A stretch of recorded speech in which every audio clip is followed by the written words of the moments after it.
नमस्कार दोस्तों। आज से करीब 100 मिलियन साल पहले की बात है। धरती का नज़ारा कुछ और ही था और इंसानों का तो कोई वजूद ही नहीं था और कुछ भयंकर जानवरों ने अपना राज चला रखा था धरती पर। डायनासोरस, ऐसे डायनासोर जो इतने बड़े होते थे कि आज की बिल्डिंग से भी बड़े, जिनका जबड़ा इतना बड़ा होता था कि सेकंड में आपकी हड्डियों को चकनाचूर कर दें। रफ्तार इतनी तेज कि 90 किलोमीटर पर आवर की स्पीड से भागते थे। यह दिल दहला देने वाले जीव थे। 170 मिलियन सालों से भी ज़्यादा समय तक इन्होंने अपना राज किया। फिर एक दिन ऐसा क्या होता है, ऐसी कौन सी घटना होती है, अचानक से धरती से गायब हो जाते हैं। एग्जैक्टली क्या हुआ था, आइए समझते हैं। डायनासोर शब्द का ओरिजिन ग्रीक शब्द से हुआ था। ये बनता है डायनस प्लस सौरस, वेरिएबल लिजार्ड, यानी कि भयानक छिपकली। लिटरली यही मतलब होता है। इसको पहली बार 1841 में ही यूज़ किया गया था। यही समय था जब पहली बार डायनासोरस का एक फॉसिल पाया गया था।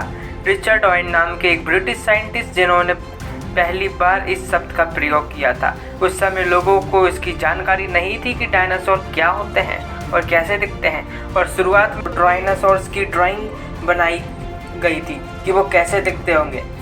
मैग्नोसॉरस पहले डायनासोर फॉसिल में पाया गया था कि ड्राइंग से कि इसके बारे में कई जानकारी मिली। इन्होंने अपना ड्राइंग को मॉडर्न किया और रियलिस्टिक किया।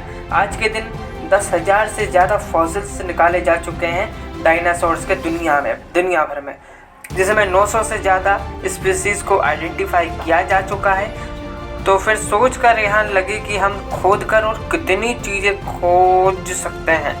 दिलचस्प बात यह है कि 2003 से 2023 के बीच में ऑन एवरेज 45 स्पीशीज हर साल पाई जाती है। लेकिन ये देखिए, चिली में पाया गया 2022 में यह डायनासोर, जिसकी पूंछ पर बने धारदार ब्लेड्स और मुंह पे एक चोंच पाई जाती है। इससे पता चलता है कि उस टाइम पे फ्लाइंग डायनासोर भी पाया करते थे। ओवरऑल कहा जाए तो हम बहुत कुछ जानते हैं डायनासोर के बारे में, लेकिन आइए कहानी की शुरुआत कई मिलियन साल पहले से करते हैं। समय से पीछे चलते हैं, समय में अपन पीछे चलते हैं। साइंटिस्ट का कहना है कि दुनिया का पहला डायनासोर करीबन 230-240 मिलियन साल पहले मिला था। जो हमको सबसे पुराना फॉसिल मिला है वो करीब 230 साल पुराना है। 230 मिलियन साल पुराना है। यहाँ अफ्रीका में मिला था। उस समय जो धरती का हाल था आज के कंपैरिजन में काफ़ी अलग था। आप कॉन्टिनेंट देखते हो, Asia, Africa, Europe, Australia, America. उस समय के कॉन्टिनेंट सारे एक साथ जुड़े हुए थे। सिर्फ एक सुपर कॉन्टिनेंट जिसको हमने नाम दिया पैंजिया कुछ ऐसा दिखता था। इस समय धरती का क्लाइमेट काफ़ी सूखा था और ड्राई था। उस समय बहुत कम बारिश होती थी। उस समय को हमने नाम दिया ट्रायसिक पीरियड, एक ऐसा समय जहां डायनासोर इमर्ज करना शुरू हुए थे, धीरे धीरे धरती पर आने लगे थे। एवोल्यूशन के जरिए इस समय डायनासोर वैसे नहीं थे जैसे आज के समय में दिखते थे या जैसे वो दिखते थे। वे काफ़ी छोटे हुआ करते थे। तो सबसे कॉमन डायनासोर, उनका साइज सिर्फ 2 मीटर हुआ करता था। जानवर दिख रहे थे वह बड़े रेप्टाइल हुआ करते थे। उस समय कुछ रेप्टाइल्स काफ़ी क्यूट दिखते थे, जैसे इसे सब कछुओं का एंसेस्टर कहा जाता है। अब टाइम में आगे चलें तो धरती काफ़ी बदलने लगी। आज से 201 मिलियन साल पहले टेरेसिक पीरियड ख़त्म हुआ और अचानक से धरती का क्लाइमेट बदल गया। जो पैंगुआ था वो टुकड़ों में टूटना शुरू हुआ। मैं अचानक शब्द का प्रयोग कर रहा हूँ, इसका मतलब ऐसा नहीं है कि ये सब एक दिन में ही बदल गया। कुछ हजारों सालों में धरती पर क्रैक्स आने लगे और बड़े बड़े वॉल्केनिक इरप्शंस हुए। ज्वालामुखी फटना शुरू हुए, जिससे कि कार्बन डाइऑक्साइड रिलीज़ हुई, सल्फर डाइऑक्साइड रिलीज़ हुई, जिसकी वजह से ग्लोबल वार्मिंग हुई और जो सनलाइट है वो आना बंद हो गई और कुछ गैसेस की वजह से ब्लॉक हो गई सनलाइट जो आती थी, और वो ब्लॉक होना शुरू हो गई। एसिडिफिकेशन होना शुरू हो गई। ये CO2 और SO2 मिलकर समुद्र में मिलना शुरू हो गए और समुद्र की एसिडिटी बढ़ गई। और हुआ क्या कि क्लाइमेट चेंज बहुत जल्दी से हुआ। जो एनिमल थे उनके लिए सरवाइव करना मुश्किल हो गया। जो रेप्टाइल्स थे वो कोल्ड ब्लडेड थे, जो क्लाइमेट चेंज को झेल नहीं सके, और जो डायनासोर थे वो वार्म ब्लडेड थे, जो क्लाइमेट को झेल सकते थे। क्लाइमेट को झेल सकते थे। यहाँ क्लाइमेट चेंज चलता रहा, वॉल्केनिक इरप्शन होते रहे, जिसकी वजह से बाकी सभी स्पीशीज विलुप्त हो गए। धरती पर बचे mainly dinosaur, crocodile, early mammals, turtle. उस समय को बुलाया जाने लगा ट्राइसिक ज्यूरासिक एक्सटिंक्शन इवेंट। जैसा मैंने कहा, इसके बाद टेरासिक पीरियड खत्म हो जाता है और ज्यूरासिक पीरियड शुरू हो जाता है। यह ज्यूरासिक पीरियड 201 मिलियन से 145 मिलियन साल पहले थे। इस समय के बीच डायनासोर सबसे डोमिनेंट स्पीशीज के रूप में उभरने लगे। एवोल्यूशन के जरिए इनका साइज बहुत बड़ा हो जाता है, जैसे कि टाइटेनोसॉरस 160 मिलियन साल पहले जिंदा थे। एक का वजन 15,000 किलो तक का होता था और 15 मीटर तक की ऊंचाई होती थी। कुछ और डायनासोर थे, ब्रोंटोसॉरस, बॉर्चियोसॉरस, डिप्लोडोसॉरस, स्टेगोसॉरस। इसी पीरियड में फ्लाइंग डायनासोर की भी एंट्री शुरू होती है। इस समय में जो पैंजिया कॉन्टिनेंट था वो 2 टुकड़ों में बढ़ चुके होते हैं, जिन्हें हमने नाम दिया है लॉरेशिया और गोंडवाना लैंड। अब यहाँ समय आता है कि डायनासोर के भी अच्छे दिन आना शुरू होते हैं। डायनासोर के भी अच्छे दिन आ जाते हैं। क्राइटेशियस पीरियड, इस समय डायनासोर की डाइवर्सिटीज में एक्सप्लोजन आने लगा। बहुत प्रकार के डायनासोर आने लगे। टी रेक्स नाम के जो डायनासोर थे वो भी इसी पीरियड में थे। क्रिटेशियस पीरियड सबसे लंबा समय था डायनासोर के एरा में। 145 मिलियन साल पहले शुरू होता है और 65 मिलियन साल पहले तक चलता होता है। जो 2 सुपर कॉन्टिनेंट थे, लॉरेशिया और गोंडवाना लैंड, ये धीरे धीरे ब्रेकअप होना शुरू होते हैं और आज जैसे दिखने लगते हैं। बहुत से फ्लावर भी पैदा होते हैं। जो फ्लावर्स हैं उनका भी उत्पन्न होने लगते हैं फ्लावर। और जो तापमान है धरती का वो भी गर्म रहता है। पिछले पीरियड के मुताबिक सी लेवल ऊपर रहता है। हर तरीके के डायनासोर एग्जिस्ट करते हैं। Raptors, armours dinosaur, giants, herbivorous dinosaurs, carnivorous dinosaur, titanosaurus बड़े लैंड एनिमल्स में से एक थे। अर्जेंटिसोरस जिसका वजन 77 टन तक हो सकता था और टी-रेक्स 40 फीट लंबा हो सकता था। इसका जबड़ा सबसे होता था पावरफुल। घास की एवोल्यूशन सिर्फ 70 मिलियन साल पहले ही हुई थी। जो अभी जितनी भी कहानी सुनाने लग जा रहा हूँ उससे यहाँ इमेजिन मत करना कि उस समय घास थी। टी-रेक्स और ट्राइसेटॉप्स 68 मिलियन साल पहले उनकी एवोल्यूशन हुई। मतलब आप समझ रहे हो, जो टी-रेक्स डायनासोर था वो ज्यूरासिक पीरियड की तुलना में आज के दिन से हमें सबसे ज़्यादा करीब थे, क्योंकि टी-रेक्स और ज्यूरासिक पीरियड में भी 80 मिलियन सालों का अंतर था और हमारे बीच और टी-रेक्स के बीच 68 मिलियन साल पहले का ही अंतर है। एक और इंटरेस्टिंग डायनासोर एग्जिस्ट करता था, ऑर्निथोमिमिड्स, जो कि मतलब कि उड़ता भी था और भागता भी था, जो कि 80 की स्पीड से भाग सकता था और वो उड़ भी सकता था। यानी कि उस समय जो क्लाइमेट है वो डायनासोर का साथ अच्छे से निभा रहा था। आप सोच सकते हो कि इस समय का जो क्लाइमेट है वो साथ अच्छे से दे रहा था। नई नई स्पीशीज़ का एवोल्यूशन हो रहा था और कोई भी एनिमल की स्पीशीज़ ऐसी नहीं थी जो कि इन डायनासोर को कॉम्पीट कर पा सके, हरा सके। ये बड़े आराम से धरती पर राज कर रहे थे। अनटिल एक दिन कुछ ऐसा भी होता है कि डायनासोर धरती से हमेशा के लिए ख़त्म हो जाते हैं। एक बड़ा सा एस्ट्रॉइड का साइज 10 से 15 किलोमीटर का था, धरती की तरफ तेज़ी से आता है और धरती से टकरा जाता है। ये होता है आज से करीब 66 मिलियन साल पहले और यही एस्ट्रॉइड क्रिटेशियस पीरियड को ख़त्म कर देते हैं। स्पेसिफिकली कहा जाए तो ये मैक्सिको के ओकाटा में ये एस्ट्रॉइड टकराता है। इस जगह पर कई मिलियन सालों में कुछ ट्राइब उभर के आती हैं और चाइचेन इटिज़ा जैसे वंडर्स बनाते हैं। क्या है, जब यह एस्ट्रॉइड धरती से आकर टकराता है तो जिस जगह टकराता है उस जगह पर 180 यानी कि 180 किलोमीटर का एक बड़ा गड्ढा बन जाता है। 180 किलोमीटर बड़ा गड्ढा बन जाता है। एस्ट्रॉइड के टकराते ही इतनी खतरनाक एनर्जी रिलीज होती है कि हिरोशिमा और नागासाकी पर गिराया गया बम से निकली एनर्जी से 1 बिलियन गुना ज़्यादा।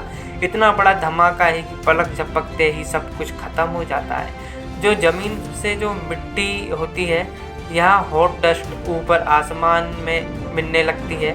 जो पत्थर मिट्टी जो ऊपर उड़ती है वही नीचे गिरने लगती है। जो धरती का तापमान है वो कई गुना बढ़ जाता है। इस एरिया के हजारों किलोमीटर के जानवर जिंदा पक जाते हैं। माना जाता है कि छोटे छोटे एनिमल्स ही सरवाइव कर पाते हैं। इस इनिशियल ब्लास्ट को बहुत छोटे छोटे जानवर ही सरवाइव कर पाते हैं, क्योंकि उन्होंने अंडरग्राउंड शेल्टर बना के रखे थे। उन्होंने छोटे छोटे शेल्टर बना लिए और कुछ जो थे वो पानी के अंदर चले गए या फिर कैव्स में चले गए। ये जो ब्लास्ट है, ब्लास्ट के बाद बड़ी बड़ी शॉक वेव हीट पल्सेस आती है। हजारों किलोमीटर में वाइल्ड फायर देखने को मिला।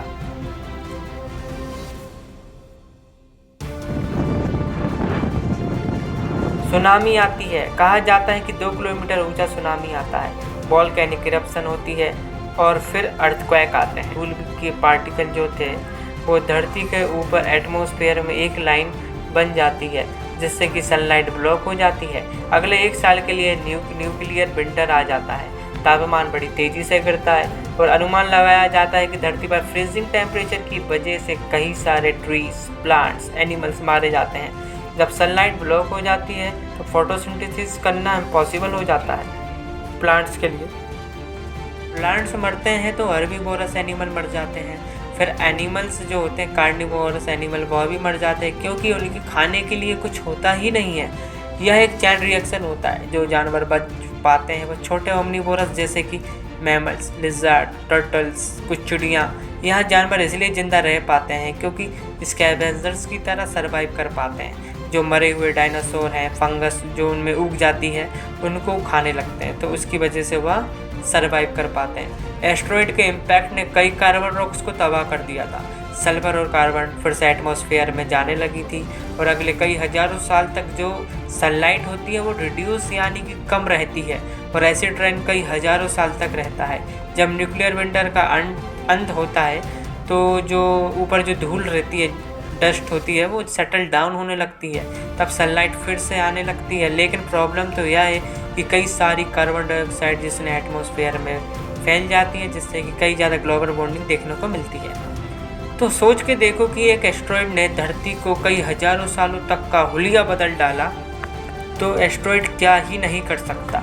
अब बात आती है जिसका वजन 25 किलो तक था, 4 पाँव के जानवर होगा जिसके पास 4 पाँव थे, वो इस इवेंट को सरवाइव ही नहीं कर सके। सारे टेरेस्ट्रियल डायनासोर खत्म हो गए। साथ साथ 75% से भी ज़्यादा पेड़ पौधे स्पीसीज भी विलुप्त हो गए। इसके पॉइंट पर दोस्तों क्रेटेशियस पीरियड का अंत होता है और अगले एरा का शुरुआत होती है, जिसको नाम दिया है पैलियोजीन पीरियड। एक ऐसा नहीं है कि सब कुछ खत्म हो गया हो। यह इवेंट एक अपॉर्चुनिटी थी जो जानवर बच पाए थे उनके लिए। जो धरती के महाराजा थे डायनासोर, उनके ख़त्म हो जाने के बाद काफ़ी जानवरों के पास यह मौका था कि उभर के आने का और धरती पर राज करने का। इंसानों को तो थैंक यू कहना चाहिए इस एस्ट्रॉयड का, जिसकी वजह से इनके मरने के बाद इंसानों का भी मतलब जन्म होने लगता है और इंसानों को एवोल्यूशन करने का अच्छा मौका मिल पाता है। इस पीरियड में हमें एवोल्यूशन देखने को मिली। धीरे धीरे वेल्स, चमगादड़, लिजर्ड, स्नैक्स की, प्राइमेट्स की, इस समय सिर्फ फ्लाइंग डायनासोर बच पाए और वे धीरे धीरे इवॉल्व किए और चिड़िया बन गए। यही सही सुना आपने, यही जो सुना है आपने, सही सुना है आपने। आज के दिन जो चिड़िया आप देखते हैं वो डायनासोर ही हैं। डायनासोर जो थे उनके एंसेस्टर थे। सबसे ज़्यादा एंसेस्टर शेयर की जाती है चिकन और ऑस्ट्रिच के द्वारा। टीरेक्स डायनासोर जिसका क्लोज रिलेटिव चिकन और ऑस्ट्रिच से रहता है। आज के समय में आपके मन में ख्याल आ रहा होगा कि हमें आज के दिन कैसे पता चला कि एस्ट्रॉयड क्रैश किया था और 66 मिलियन साल पहले किया था। इसके पीछे एविडेंस। इरिडियम। साइंटिस्ट ने पाया है कि आज के समय पर जो इरिडियम की जो हाई कंसंट्रेशन देखने को मिलती है, तब जियोलॉजिस्ट ने अर्थ को एनालिसिस किया तो यह पाया गया कि यह धरती पर बहुत रेयर है, लेकिन फिर भी धरती हमारी ग्राउंड हमारी ज़मीन पर एविडेंट है। ऐसा कैसे हो सकता है? ऐसा इसलिए हो सकता है कि कॉमेट्स और एस्ट्रॉयड पर इरिडियम की काफ़ी कंसंट्रेशन पाई जाती है और जब साइंटिस्ट ने इसकी डेटिंग करी तो कार्बन डेटिंग करी तो पता चला कि सारा जो इरिडियम मिल रहा है ये सब एस्ट्रॉयड में ही होता है और ये 66 मिलियन ईयर्स पुराना है। जब एस्ट्रॉयड धरती से आकर टकराया होगा तो इरिडियम के कुछ पार्ट्स एस्टेरॉयड से अलग होकर फैल गए होंगे। आप सोच रहे होंगे कि तब इतना बड़ा इम्पैक्ट ब्लास्ट हुआ होगा तो कहीं पर तो इस गड्ढा को दिखना चाहिए ना, कहीं तो इसका गड्ढा बना होगा। तो यह बात भी सही है, लेकिन जो चीज़ इतने साल पहले हुई होगी, इतनी बार क्लाइमेट चेंज हुआ, कॉन्टिनेंट भी ब्रेकअप हुआ, और जो इस एस्टेरॉयड के ब्लास्ट की जगह है ये जो गड्ढा है, जो निशान है, वो आज की डेट में मैक्सिको के यूकाटा में पाया जाता है। बार बार जो क्लाइमेट चेंज हुआ है उसकी वजह से जो गड्ढा है वो थोड़ा कम पड़ गया है, वो थोड़ा छुप चुका है क्लाइमेट चेंज की वजह से। लेकिन ये बात सही है कि वो गड्ढा आज भी है। क्या हो तब एक और ऐसा एस्टेरॉयड आए और सब इंसान ख़त्म हो जाए? ऐसा हो सकता है क्या? जो एस्टेरॉयड धरती से टकरा सकते हैं उसको नियर बाय एस्टेरॉयड कहते हैं। नासा नियर बाय एस्टेरॉयड को ट्रैक करने लगते हैं। इतने सारे एस्टेरॉयड जो धरती से आके टकरा सकते हैं। अब घबराने वाली बात नहीं है, क्योंकि अब साइंटिस्ट की कैलकुलेशन बहुत स्पेसिफिक हो चुकी है। कोई भी एस्टेरॉयड अगर हमारी तरफ आएगा भी तो हम उसको ट्रैक करके रोक सकते हैं, और हम उसको रोकने के लिए स्पेस क्राफ्ट से टकरवाएंगे, और एस्टेरॉयड से टकराते ही वो अपनी रास्ता बदल लेगा और अपन धरती को बचा लेंगे। सुनकर बहुत अलग लगता है, लेकिन ये आइडिया 2022 में यूज़ हो चुका है। 2022 में इसका एक टेस्ट किया गया। एक ऐसा एस्टेरॉयड जो धरती के पास तो नहीं आ रहा था, लेकिन नासा वालों ने स्पेस क्राफ्ट भेजा और उसका रास्ता बदल दिया। तो फिर फ्यूचर में आने वाले एस्टेरॉयड से हम जो एस्टेरॉयड है, हम धरती को बचा सकते हैं आने वाले एस्टेरॉयड से स्पेस क्राफ्ट को भेज के। लेकिन ऐसा तो नहीं है कि खतरे वाली कोई बात नहीं है। खतरा सीधे इंसान से है। जो 5th एक्सटिंक्शन हुआ था वह एस्टेरॉयड की वजह से हुआ था। जो 6ठा एक्सटिंक्शन जो है वो शुरू हो चुका है, और यहाँ किसी 6th एक्सटिंक्शन जो है वो वोल्केनो एस्टेरॉयड की वजह से ही नहीं, ये केवल इंसानों की वजह से हो रहा है, ऐसा साइंटिस्ट कहते हैं। इसको नाम दिया गया है होलोसीन एक्सटिंक्शन। पिछले 200 सालों में हमें बायोडाइवर्सिटीज़ का काफ़ी लॉस देखने को मिलता है। इतनी तेज़ी से एनिमल्स, प्लांट्स की जो स्पीसीज़ है वो ख़त्म हो रही है। हम इंसानों की वजह से इतनी तेज़ी से जो सभी चीज़ है वो विलुप्त हो रही है। उसको साइंटिस्ट ने मास एक्सटिंक्शन का दर्जा दिया है। जो हम पेड़ों को काट रहे हैं और उससे जो पॉल्यूशन है वो फैल रहा है, उसकी वजह से 1000 गुना एक्सटिंक्शन हो रहा है, और जो चीज़ें हैं, कई चीज़ें हैं जो विलुप्त हो रही हैं। हमें ज़्यादा से ज़्यादा पेड़ लगाना है और जानवर को विलुप्त होने से बचाना है। आपको भी आगे आना होगा। मैंने तो अभी तक 1000 से भी ज़्यादा पेड़ लगाए, क्योंकि मैं विलेज जगह से बिलोंग करता था। और क्या आप 10 पेड़ भी लगा सकते हैं? अगर आप पेड़ नहीं लगा सकते हैं तो मुझे सब्सक्राइब करो, आपके हिस्से के जो पेड़ हैं मैं लगा दूँगा, और मुझे कमेंट भी कर देना। क्योंकि अगर जानवर विलुप्त हुए तो हम लोग भी जल्दी ख़त्म हो जाएंगे। हमारा ओरिजिन तो महज 3 लाख साल पहले ही हुआ है। लेकिन आप जो डायनासोर को देखेंगे, तो अगर आप डायनासोर से कंपेयर करें तो 164 मिलियन साल तक वो धरती पर बने रहे, हमसे कम से कम 600 गुना ज़्यादा सरवाइव कर पाए। क्या लगता है आपको, इंसान डायनासोर से भी ज़्यादा रह पाएंगे? क्या हम 1 मिलियन साल तक भी सरवाइव कर पाएंगे? कमेंट में ज़रूर लिखना भाई। इससे डिपेंड करता है कि हम सब कैसे इसमें काम करते हैं। क्या इस धरती को बचाने में हम सफल हो सकते हैं? अभी हम देखते हैं तो सभी की पॉल्यूशन होता है, और कई जो शेर हैं, शेर ही मान लो वो भी 1000 की संख्या में बचे हैं। हाथी तो मतलब ख़त्म होने की तादाद में ही है, और इंडिया में बहुत सारी जो चीज़ें हैं वो विलुप्त हो चुकी हैं। लेकिन अभी जो काम की चीज़ है वो आप यही कर सकते हो कि मुझे सब्सक्राइब कर सकते हो अगर आप नए हो। अगर पुराने हो तो कमेंट भी कर सकते हो, नए हो फिर भी कमेंट कर सकते हो, और बता सकते हो कि यह वीडियोस कैसा है।